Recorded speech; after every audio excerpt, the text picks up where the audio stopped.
사도신경으로 우리의 신앙 고백하도록 하겠습니다. 나는 전능하신 아버지 하나님, 천지의 창조주를 믿습니다. 나는 그의 유일하신 아들, 우리 주 예수 그리스도를 믿습니다. 그는 성령으로 잉태되어 동정녀 마리아에게 나시고 본디오 빌라도에게 고난을 받아 십자가에 못 박혀 죽으시고 장사된 지 사흘 만에 죽은 자 가운데서 다시 살아나셨으며 하늘에 오르시어 전능하신 아버지 하나님 우편에 앉아 계시다가 거기로부터 살아있는 자와 죽은 자를 심판하러 오십니다. 나는 성령을 믿으며 거룩한 공교회와 성도의 교제와 죄를 용서받는 것과 몸의 부활과 영생을 믿습니다. 아멘. 지금부터 오순절 후 16번째 주일 예배 하나님 앞에 올려드리도록 하겠습니다.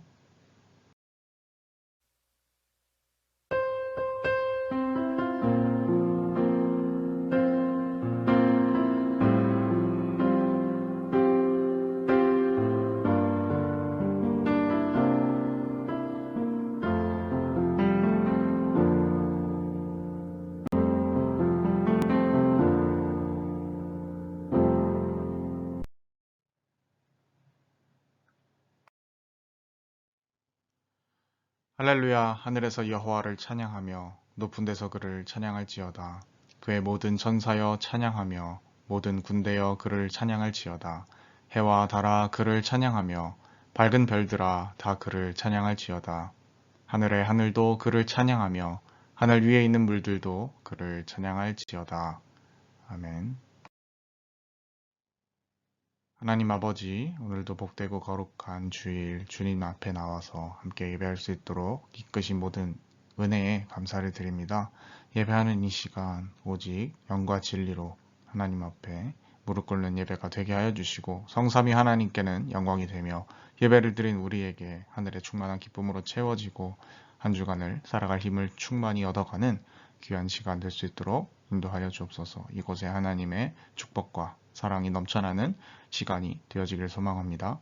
이 모든 말씀 감사드리며 예수님의 이름으로 기원하옵나이다. 아멘. 성시교도 갖도록 하겠습니다. 지존자의 은밀한 곳에 거주하며 전능자의 그늘 아래에 사는 자여, 나는 여호와를 향하여 말하기를 그는 나의 피난처요 나의 요새요 내가 의뢰하는 하나님이라 하리니. 이는 그가 너를 새 사냥꾼의 올무에서와 심한 전염병에서 건지실 것이미로다. 그가 너를 그의 깃으로 덮으시리니 내가 그의 날개 아래 피하리로다. 그의 진실함은 방패와 손방패가 되지나니. 너는 밤에 찾아오는 공포와 낮에 날아드는 화살과 어두울 때 퍼지는 전염병과 밝을 때 닥쳐오는 재앙을 두려워하지 아니하리로다. 하나님이 이르시되 그가 나를 사랑한즉 내가 그를 건지리라. 그가 내 이름을 안즉 내가 그를 높이리라. 그가 내게 간구하리니 내가 그에게 응답하리라. 그들이 환난당할 때 내가 그와 함께하여 그를 건지고 영화롭게 하리라. 내가 그를 장수하게 함으로 그를 만족하게 하며 나의 구원을 그에 보리라 하시도다. 아멘. 이 시간 한 주간을 돌아보며 앞에 화면을 참조하셔서 공동으로 낭독하며 드리는 기도의 시간입니다. 함께 낭독하며 기도 올리도록 하겠습니다. 외식하는 바리새인과 서기관들을 준엄하게 꾸짖으셨던 주님, 예배하러 주님 앞에 있는 저희도 동일한 책망을 받을 수밖에 없는 삶을 살았습니다. 주님께서는 외모를 보고 사람을 판단하지 않으시며 그 중심을 보신다 하셨는데 저희는 겉으로는 성도임을 자처하면서도 중심을 바르게 세우지 못했습니다. 은밀한 중에 계시는 하나님께 진실한 기도를 올려드리지 못했고 나의 경건을 자랑하기 위하여 사람 앞에서 미사역으로 기도했습니다. 구제할 때에도 사람의 눈길을 의식하였기에 나팔을 불어 알렸고 금식할 때에는 슬픈 기색을 띄었습니다. 겸손하게 이웃을 섬기기보다는 높은 자리에 앉기를 구하며 시장과 골목에서 인사받기를 즐거워했습니다. 저희의 잘못된 신앙생활을 용서해 주옵소서. 예수님의 이름으로 이 고백의 기도를 드립니다. 아멘. 이 시간 한 주간을 돌아보며 참회의 기도를 올려드리고 또 이 예배에 하나님의 은혜가 임하도록 함께 기도하도록 하겠습니다.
진심으로 자신의 죄를 뉘우치고 또 하나님 앞에 고백하는 자에게 주시는 하나님의 용서의 말씀이 있습니다.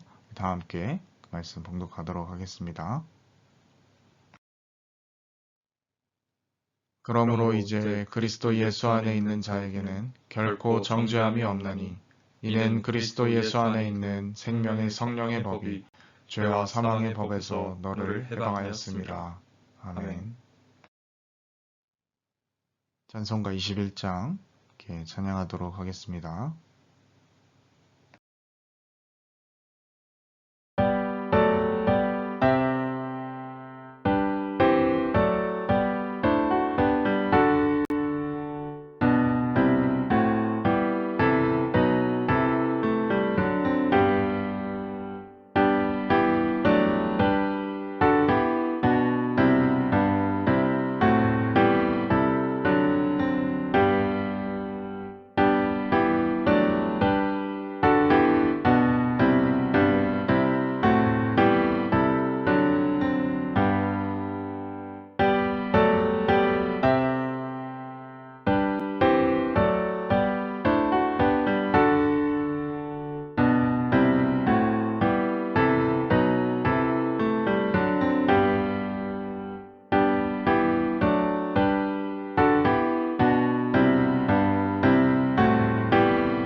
오늘 하나님께서 우리에게 주신 말씀은 누가복음 16장 19절에서부터 31절까지 말씀입니다.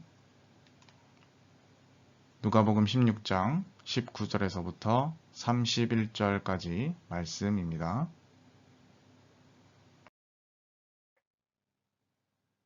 한 부자가 있어 자색 옷과 고운 베옷을 입고 날마다 호화롭게 즐기더라. 그런데 나사로라 이름하는 한 거지가 헌데 투성이로 그의 대문 앞에 버려진 채 그 부자의 상에서 떨어지는 것으로 배불리려 하매 심지어 개들이 와서 그 헌대를 핥더라. 이에 그 거지가 죽어 천사들에게 받들려 아브라함의 품에 들어가고 부자도 죽어 장사되매 그가 음부에서 고통 중에 눈을 들어 멀리 아브라함과 그의 품에 있는 나사로를 보고 불러 이르되 아버지 아브라함이여 나를 긍휼히 여기사 나사로를 보내어 그 손가락 끝에 물을 찍어 내 혀를 서늘하게 하소서. 내가 이 불꽃 가운데서 괴로워하나이다. 아브라함이 이르되 예 너는 살았을 때 좋은 것을 받았고 나사로는 고난을 받았으니 이것을 기억하라. 이제 그는 여기서 위로를 받고 너는 괴로움을 받느니라. 그뿐 아니라 너희와 우리 사이에 큰 구렁텅이가 놓여 있어 여기서 너희에게 건너가고자 하되 갈 수 없고 거기서 우리에게 건너올 수도 없게 하였느니라. 이르되 그러면 아버지여 구하오노니 나사로를 내 아버지의 집에 보내소서.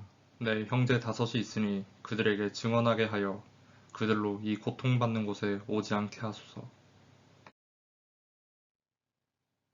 아브라함이 이르되 그들에게 모세와 선지자들이 있으니 그들에게 들을지니라. 이르되 그렇지 아니하니이다. 아버지 아브라함이여 만일 죽은 자에게서 그들에게 가는 자가 있으면 회개하리이다. 이르되 이르되 모세와 모세와 선지자들에게 선지자들에게 듣지 듣지 아니하면 아니하면 비록 죽은 자 가운데서 살아나는 자가 있을지라도 권함을 받지 아니하리라 하였다 하시니라. 아멘. 오늘 부자보다 나사로입니다 라는 제목으로 말씀 함께 나누도록 하겠습니다. 네, 여러분 한 주간 평안히 잘 지내셨습니까? 전 개인적으로 이번 주 여러모로 외부 출장이 많다 보니까 한 주가 참 빠르게 흘러갔던 것 같습니다. 여러분들은 어떻게 보내셨는지 모르겠네요.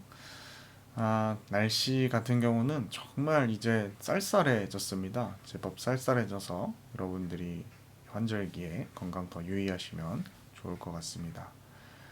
네, 오늘 우리가 함께 살펴본 말씀, 또 이 교회력 복음서의 본문은 부자와 거지 나사로에 대한 비유 이야기입니다. 이 전체 내용은 이 자리가 바뀌는 것, 전복되는 것에 대한 이야기이죠. 부자는 죽어서 지옥에 가게 되고 또 그 집 앞에 살던 거지는 반대로 하나님의 품에 안겼다라는 그 내용입니다. 내용으로만 따지면 사실 이 비유는 그렇게 특별하게 보이는 것 같진 않습니다. 이런 반전 이야기들은 시대와 장소를 막론하고 어디서나 사실은 들을 수 있는 내용이기 때문이죠.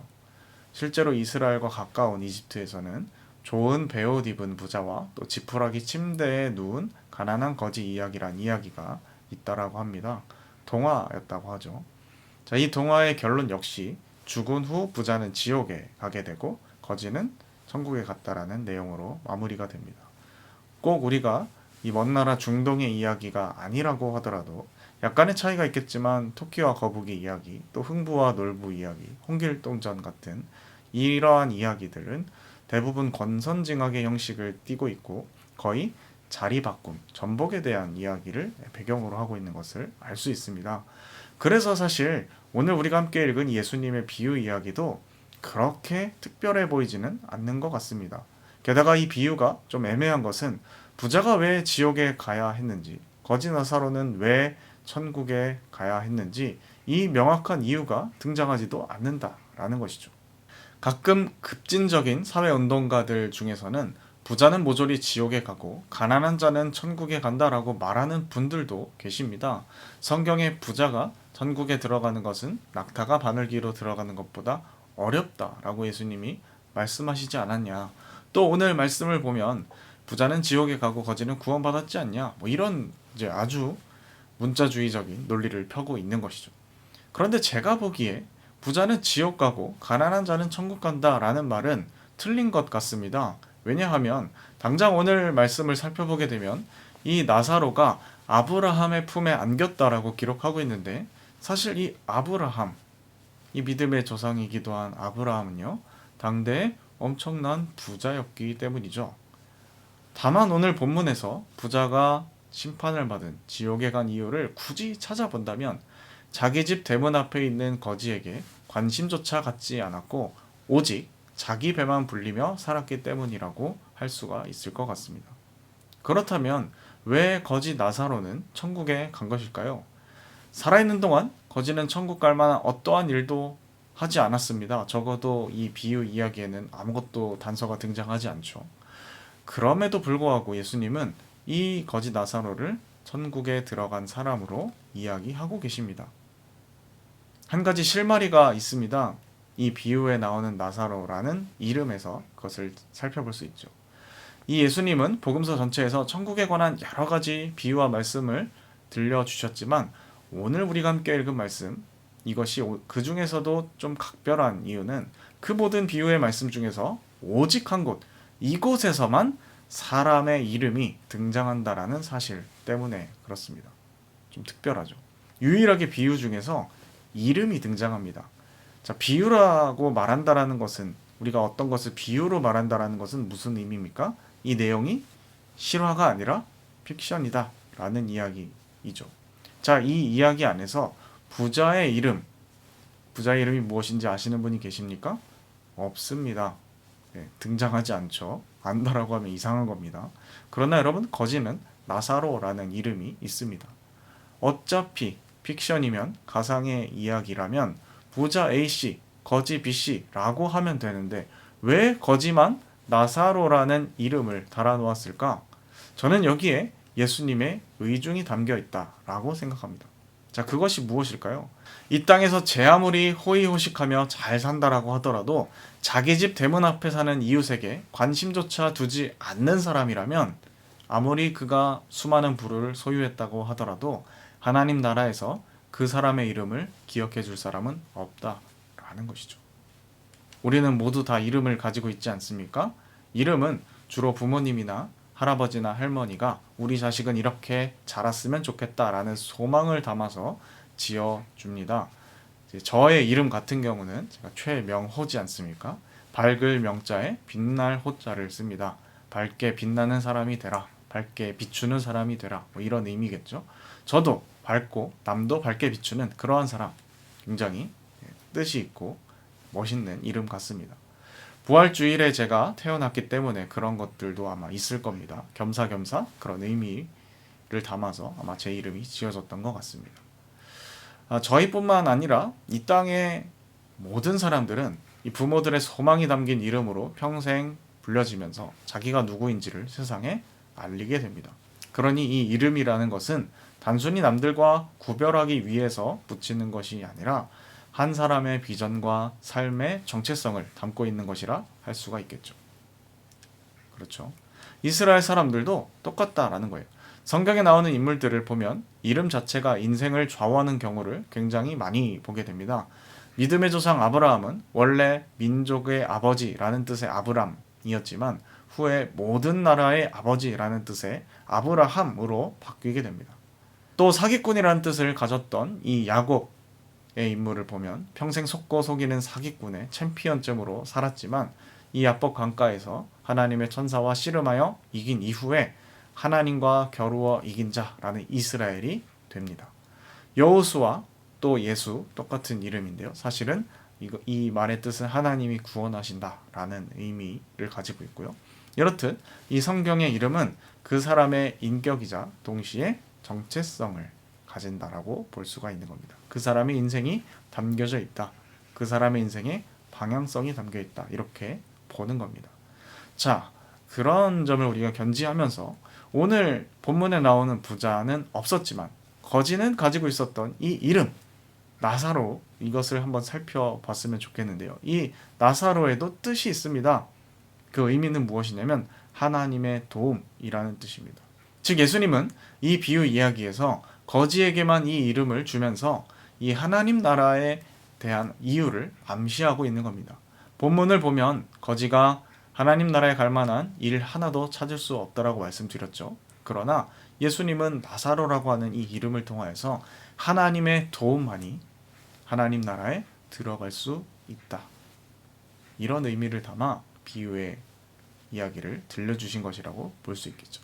나사로, 하나님의 도움, 오직 이것만이 우리의 희망이라는 것입니다. 그래서 우리는 오직 믿음으로 구원받는다 라는 말을 하는 것이죠. 바라기는 함께 이 자리에 또 비대면으로 대면으로 참여하고 있는 모든 여러분들이 오직 하나님의 도움 가운데 하나님 나라를 누리는 인생이 되기를 축복합니다. 저는 이 말씀을 조금 더 살펴보았으면 좋겠습니다. 조금 다른 측면에서 묵상하며 또 감동을 얻기도 했는데요. 예수님의 생애를 돌아볼 때 그렇습니다. 예수님의 생애를 돌아보게 되면 예수님께서는 항상 가난하고 억울한 이웃들에게 큰 관심을 두고 계셨다는 것을 어렵지 않게 발견할 수가 있는데요.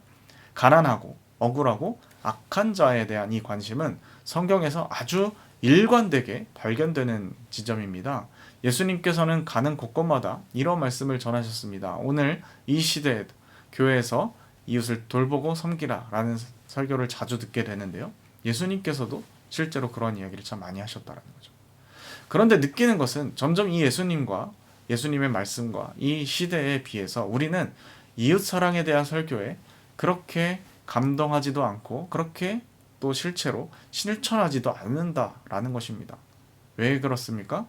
왜 이렇게 이웃 사랑에 대한 이웃을 돕고 가난한 자들을 섬기라라는 이 메시지가 공허한 이야기가 되어가고 있을까요? 자, 여러분 제가 질문 하나 드리고 싶습니다. 여러분들이 생각하는 예수님의 이미지가 어떤 모습이신가요? 보통 예수님은 백옥같이 흰옷을 입고 긴 백발이나 갈색 머리에 온화하고 맑은 피부톤을 가진 청년으로 그려집니다. 마치 귀공자나 도사 같은 모습을 떠올리는 것이죠. 왜냐하면 성경은 예수님을 하나님의 아들이라고 선언하고 그렇게 어떤 부족함도 없이 권위 있고 세련되게 말씀을 가르치실 것으로 예상되기 때문입니다. 그래서 비유를 듣더라도 어떤 공개 강좌나 세미나에서 강의를 듣는 것으로 착각 아닌 착각을 한다라는 것이죠. 그런데 과연 예수님이 정말 그런 모습으로 설교를 하셨을까? 우리가 한번 생각을 해보자는 겁니다. 제 생각엔 예수님이 만일 그랬다면 좀 삐뚤어진 생각일지는 몰라도 가난의 가짜도 모르는 사람이 입에 발리는 소리 한다고 침 뱉고 돌아섰을지도 모르겠습니다. 공감이 안 갈 거라는 말이죠. 눈물 젖은 빵을 한 번도 먹어보지 않고 억울함을 한 번도 당해보지 않은 사람이 인생이 어떻고 가난이 어떻고 그저 부잣집 귀공자 같은 이미지의 사람이 그렇게 럭셔리한 모습으로 떠들어대는 것은 아무런 공감이 가지 않는 립서비스처럼 느껴질 것이기 때문입니다.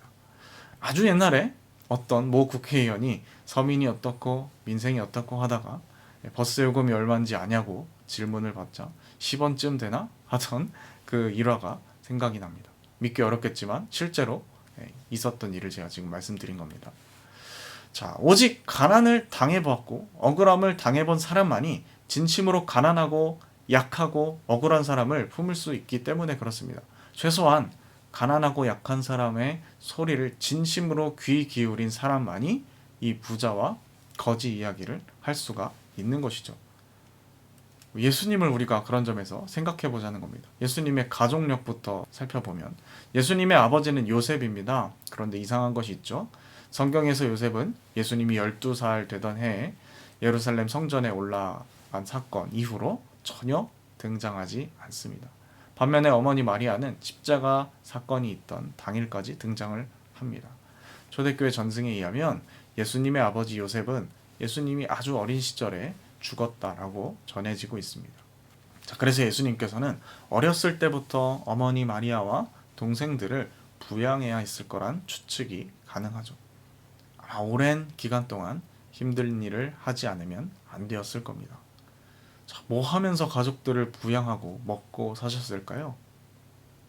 성경은 예수님과 아버지 요셉의 직업을 목수라고 전하고 있습니다. 마가복음 6장 3절이 아주 유일한 증거가 된다라고 할 수가 있겠는데요. 회당에서 말씀을 권위 있게 가르치시는 모습을 보고 고향 사람들이 이렇게 수군거립니다. 이런 권능이 어찌 됨이냐? 이 사람이 마리아의 아들 목수가 아니냐? 자, 목수는 목공일을 하며 집을 짓고 나무로 가구를 만드는 직업이죠. 그래서일까? 예수님의 어릴 적 모습을 그린 유럽의 대부분의 이 성화들을 살펴보면 예수님과 요셉이 작은 목공소 같은 곳에서 행복한 모습으로 대패질을 하며 집을 짓거나 이 가구를 만드는 그림이 대부분입니다. 그런데 잘 생각해보면 예수님이 살던 이 팔레스타인 지역은요, 나무가 거의 없는 광야 지역이거든요. 지금도 이곳에 가면 나무로 지은 집은 거의 찾아보기가 어렵습니다. 구할 수가 없으니까요. 집이나 가구는 나무가 아니라 돌이나 흙을 사용해서 만듭니다. 그래서 우리가 이제껏 목수라고 읽는 이 원어 테크톤이라고 하는데요. 테크논. 이것을 무조건 나무 가지고 뭔가를 하는 목공으로 생각하면 큰 오산일 수 있겠다라는 겁니다. 2세기 교부이기도 한 이 유스티누스는 예수님은 테크논, 즉 쟁기와 멍에를 만들며 사용하는 직업에 종사했다라고 전해주고 있는데요. 다른 말로 하면 예수님은 쟁기와 멍에를 만드는 일뿐만 아니라 이것을 이용하는 농부였다라는 말이 되는 것입니다. 예수님 당시에 땅을 빼앗긴 사람들이 먹고 살 수 있는 유일한 길은 거의 없었지만 손재주가 있는 사람들은 이렇게 농기구를 만들어서 남의 땅을 일구면서 살았다라는 거죠. 또한 당시 테크논이란 직업은 농사뿐만 아니라 집을 짓기 위해 돌을 깨는 석궁일, 또 벽돌을 쌓고 미장을 하는 미장이, 농기구를 만드는 대장장의 일도 함께 했습니다.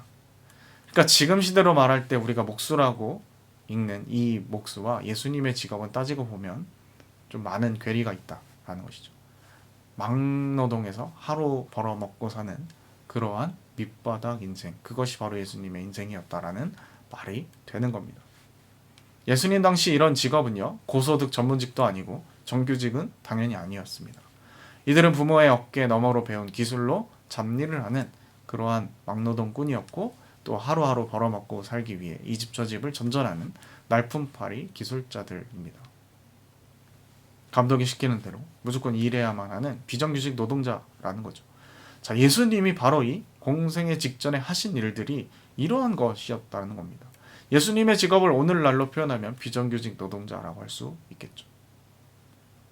자, 성경에 보면 예수님이 고향 친족들에게 배척을 당하는 장면을 보게 되는 것이 이제 좀 이해가 되는 것 같습니다.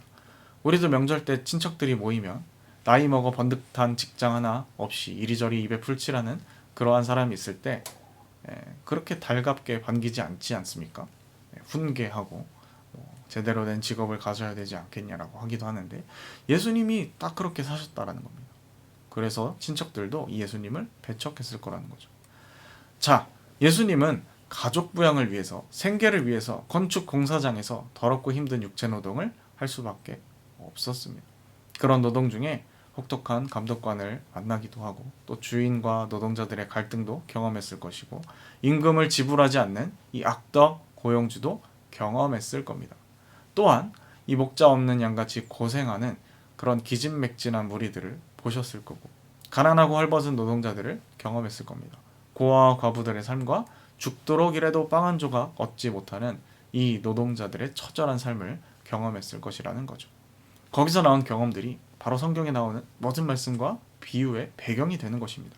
삶에서 나온 진지한 이야기에 힘이 있는 것이고 진실성이 있는 거죠. 그래서 사람들이 감동할 수밖에 없는 겁니다. 또 예수님께서는 산상설교 가운데서 가난한 자들에게 복이 있을 것이다 선언합니다. 왜 그렇습니까? 그렇게 살아봤기 때문입니다. 불의한 청지기의 비유와 또 과부와 또 불의한 재판관의 비유를 또 우리에게 들려주시죠. 왜 그렇습니까? 그런 불의한 일을 당해봤기 때문일 겁니다. 포도원 품꾼의 비유를 들려주십니다. 왜 그렇습니까? 새벽 인력 시장에서 일감을 얻기 위해 나가봤고 서성거려 봤기 때문에 그렇기에 가난한 것이 죄가 아니다라는 것을 누구보다 뼈저리게 알고 있었기에 그 비유에서 누구든지 하나님 나라에서는 동일한 품삯을 받게 될 것이라는 복음을 우리에게 전달하고 계신 겁니다. 오늘 본문의 부자와 거지 나사로의 비유도 이러한 맥락 속에 위치해 있다는 것이요. 예수님은 분명 이러한 불의한 부자, 또 대문 앞에 있는 가난한 자에게 눈길조차 주지 않고 문전박대하는 부자들을 경험했고 이것을 우리에게 전달해 주시고 있다라는 겁니다. 예수님은요, 절대로 귀공자가 아닙니다. 그분은 가난함과 또 억울함을 인생으로 또 삶으로 살아내신 분입니다.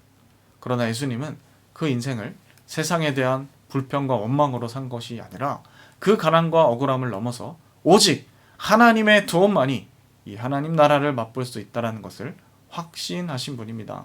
그렇기 때문에 비록 예수님께서는 아주 멋있는 귀족의 모습은 아니라 할지라도 그분의 말씀은 진실하고 모든 가난하고 억울한 자들의 마음을 움직이는 힘이 있었다라는 것. 말씀이 육신이 되었다라는 의미도 이런 것이고요. 말씀은 영혼과 골수를 쪼개는 능력이 있다라는 것도 바로 이러한 맥락입니다. 주님은 가난함과 또 억울함을 겪어보셨고요. 하나님의 도움만이 궁극적으로 모든 것을 해결할 것이라는 것을 확신하셨습니다. 그 믿음으로 우리는 예수님을 믿고 따르는 것이죠. 자, 우리의 이야기로 한번 돌려봅시다. 눈물 젖은 빵을 먹어보지 않은 사람이 가난을 운운하는 것처럼 가증스러운 것 없다라고 말씀드렸죠. 그렇다라고 해서 이 자리에 우리 모두가 일부러 가난해질 필요도 없거니와 모두가 가난하지도 않습니다. 그러나 우리는 가난했던 예수님, 억울했던 예수님, 그러나 그 가난과 억울함을 하나님의 도움으로 이겨낸 그분, 예수님을 믿는다라고 하는 예수쟁이 크리스찬임을 잊지 않아야 할 것입니다. 내가 가난하지 않더라도 우리가 가난한 자의 편이 될 이유는 충분하다는 거죠. 이것으로 충분합니다. 예수님 때문에 그렇습니다.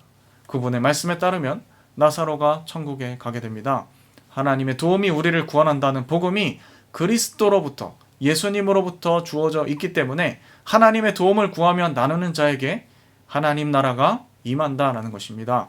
최소한 교회는 그런 모습을 보여주어야 합니다. 반대로 자기 집 대문 앞에 있는 가난한 이웃조차 관심이 없는 사람은요, 하나님 나라와 상관없는 자입니다.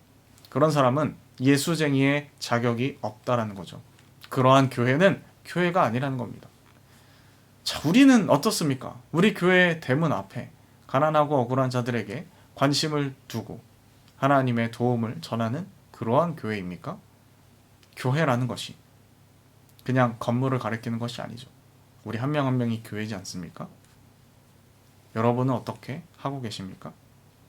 최근에 우리에게도 그런 도전과 기회가 찾아왔다라고 생각합니다.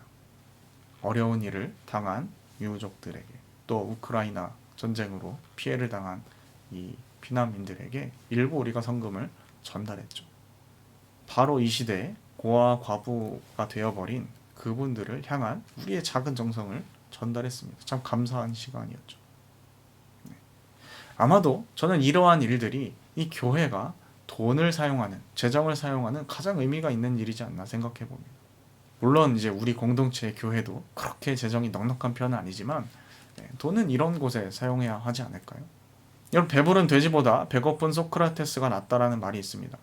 그런데 죽음 이후에 하나님께서 심판하시는 이 삶, 그리고 하나님 나라가 없다라고 한다면 여러분, 사실 목사인 저라도 이 생에서 배고픈 소크라테스보다는 배부른 돼지를 선택할 것 같습니다. 이것이 우리의 실존이라는 것이죠. 특히 이 말이 자본주의 사회에서는 더 무기력한 말인 것 같습니다. 그러나 여러분, 우리에게는요, 그리고 모든 그리스도인들에겐 하나님께서 약속하신 영원한 생명의 약속이 있습니다. 자, 이것을 잊어서는 안 됩니다. 사랑하는 여러분, 배부른 돼지로 사시겠습니까? 아니면 오직 하나님의 도움을 믿고 우리의 것을 이웃과 함께 나누는 배고픈 나사로로 살아가시겠습니까? 진정으로 바라기는 저와 여러분들이, 그리고 우리 교회가 주님 오시는 날 나사로로 기억되기를 축복합니다. 부자가의 삶을 살지 마시고 나사로의 삶을 택합시다. 단순히 이 재산의 문제가 아니라 나사로라는 단어 그대로의 뜻인 하나님의 도움을 구하는 삶, 그리고 주변의 이웃을 돌볼 줄 아는 우리가 되었으면 좋겠습니다. 나중에가 아니라 지금 했으면 좋겠습니다. 기도하겠습니다. 하나님 아버지, 오늘 부자와 나사로의 이야기를 함께 살펴보았습니다. 배경적인 이야기도 살펴보았지만 또 예수님의 생애를 함께 묵상하며 이 이야기가 우리에게 주는 잔잔한 감동을 또 함께 묵상해 보았습니다. 주님께서 가난하셨고 억울하셨고 또 그랬기에 그들의 삶을 진정으로 이해하며 그들 속으로 들어가셨던 것처럼 하나님, 이 시대의 교회 공동체로 모인 저희가 그러한 삶을 살기를 소망합니다. 다른 그 무엇 때문이 아니라 주님께서 오셔서 심판하실 그 심판을 믿기, 또 그렇게 사는 자가 하나님 나라의 품 안으로 품어진다는 것을 믿기에 하나님 우리가 그렇게 살아가기 원합니다. 또한 우리가 우리의 것을 이웃들과 함께 나누며 섬김의 삶을 살 때 나중이 아니라 지금 나에게 주어지는 보람과 기쁨, 그 하나님 나라의 즐거움을 만끽하며 살아가기 원합니다. 여기 모인 모든 이들에게 그 축복을, 그 지혜를 허락하여 주옵소서. 함께 하실 줄 믿사오니 이 모든 말씀 예수님의 이름으로 기도드립니다. 아멘. 시간 말씀을 읽고 결단하며 우리의 것을 하나님 앞에 올려드리도록 하겠습니다. 계좌는 참고하여 주시기 바랍니다. 주가 일하시네 찬양 함께 드리도록 하겠습니다.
하나님 아버지, 오늘도 주님 전에 나와 주님의 이름을 높이고 찬양하며 귀한 말씀을 통하여 깨닫게 하심을 감사드립니다. 오늘 말씀을 통하여 확인한 것처럼 우리가 무작정 부자가 되기보다는 차라리 하나님의 도우심을 의지하며 살아가는 나사로가 되는 것이 더 낫다라는 것을 알게 되었습니다.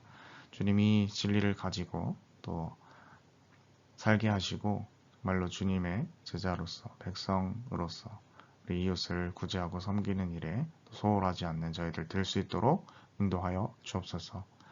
배고픈 소크라테스보다 배부른 돼지가 되기를 선택하기를 종용하는 이 시대 가운데서 저희들이 예수의 제자로서 주님의 도우심을 구하며 주님께서 걸어가셨던 그 길처럼 걸어나가는 저희가 다 되게 하여 주옵소서. 저희 몸짓과 또 생활 양식을 통하여 하나님 영광 받아주시고 우리의 삶의 행적을 통하여서 하나님의 나라가 아름답게 확장되는 역사가 일어나게 도와주옵소서. 함께 하실 주 믿사오며 이 모든 말씀 예수님의 이름으로 기도드립니다. 아멘. 축도로 예배 마치도록 하겠습니다. 지금은 우리 구주 예수 그리스도의 은혜와 하나님 아버지 극진하신 사랑과 성령의 인도 역사 충만케 하심이 오늘 함께 말씀을 듣고 부자의 삶이 아니라 거지 나사로처럼 또 예수님처럼 가난하고 억울한 자들 그들의 편에 서서 그들을 섬기고 그들을 위해 나의 재정을 아낌없이 나누며 그렇게 하나님 나라의 진정으로 품어지는 자들로서 살아가기를 마음속에 다짐하는 주님의 자녀들 백성들 머리 위에 지금부터 영원까지 함께 하옵시기를 축원하옵나이다. 아멘.